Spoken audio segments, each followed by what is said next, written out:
และเด้อมันดาลาก่อนลูกขอลาจากจรขอลาไปก่อน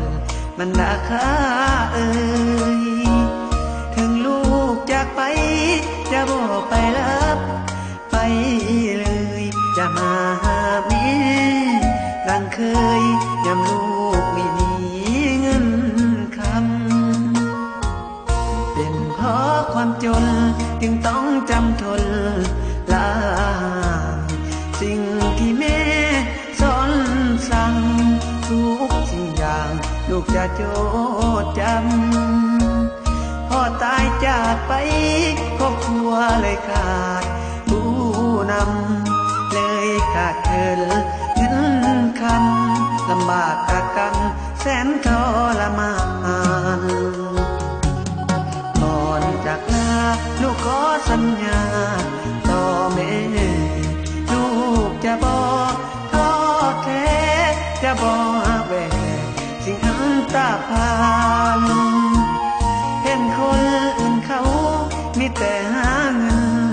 แต่งงานลูกไม่ขอสาบานว่าจะหาเงินเลี้ยงแม่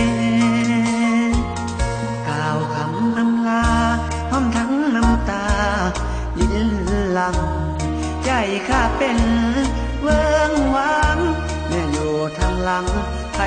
จะดูแลเป็นห่วงหลายเด้ยามสิไก่ไหลเมหากมีเงินลูกจะมาแวะจะมาแม่เหมือนเดิม